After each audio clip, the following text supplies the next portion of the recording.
I'd like to welcome all of you here today.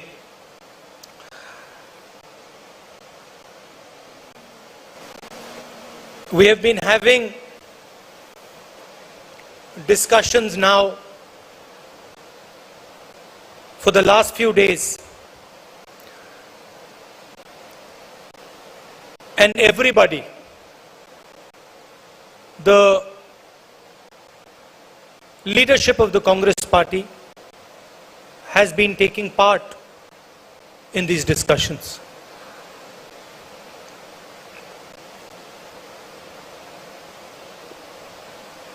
I was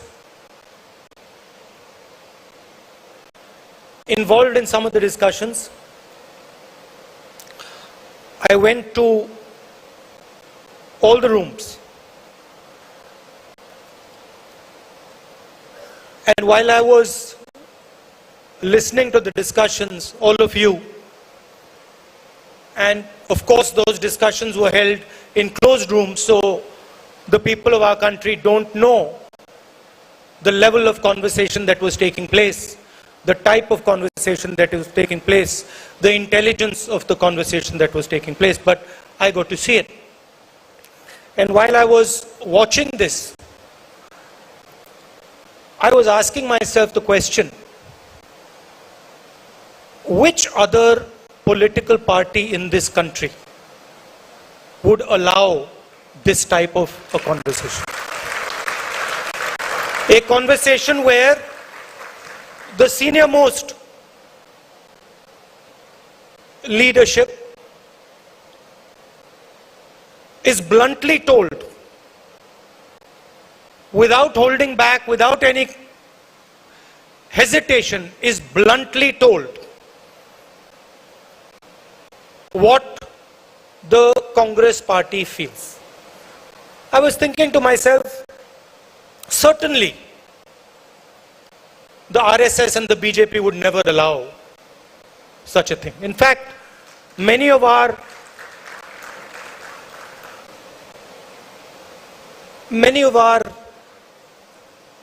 leaders, Arya ji is here. Many of our leaders who have come back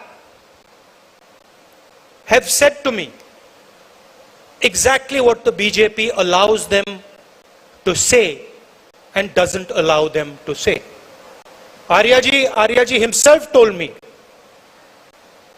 that as a Dalit in the BJP, he had no place. As a Dalit in the BJP, he was humiliated every single day. These are his words.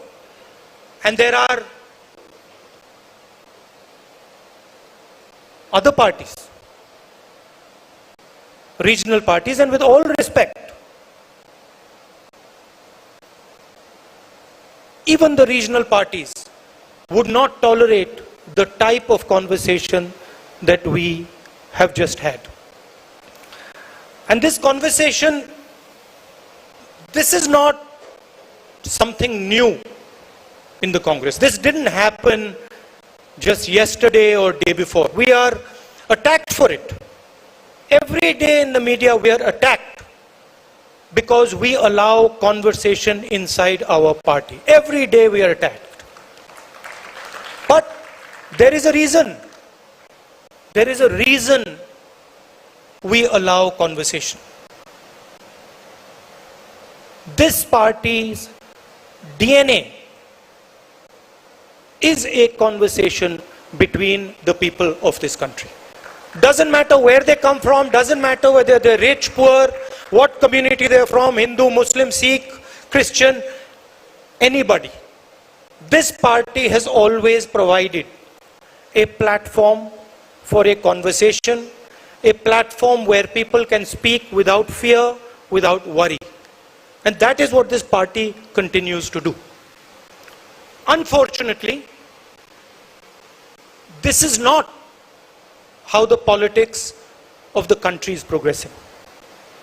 The politics of the country now does not entail a conversation.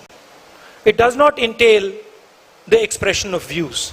It does not entail the expression of feelings. Some days back in Parliament, I made a speech where I said, India, Bharat, is a union of states. That is the line that is written in our constitution. India is not described as a nation. It is described as a union of states. Meaning, the states of India, the people of India, have come together to form the union.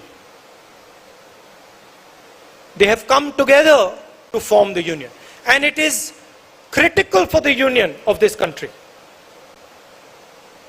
that the states and the people are allowed to have a conversation. Because the only alternative, and I say this with full responsibility, the only alternative to a conversation between the people of India is violence between the people of India. You can either choose to have a conversation between the people of India, or then you can choose to have violence between the people of India. And this conversation that takes place between the people of India, between the states of India, the instruments of this conversation, the mechanism of this conversation are the institutions that the Congress party, that your great leaders, Mahatma Gandhi, Jawaharlal Nehru, Patel, Azad ji, Ambedkar ji, have helped us create. These institutions do not belong to any one individual. They do not belong to a political party. They belong to the union of India. They belong to every single person in this union. And today what we are seeing is the systematic destruction of the institutions that help India, help the states of India speak to each other. We see it, those of us who are in Parliament, we see it in Parliament House. Our mics are shut off, members are thrown out of the House, conversations are not allowed. We see it when the judiciary is pressurized. We see it when the arms of the election commission are twisted. We see it when the media is muzzled. And we say, okay,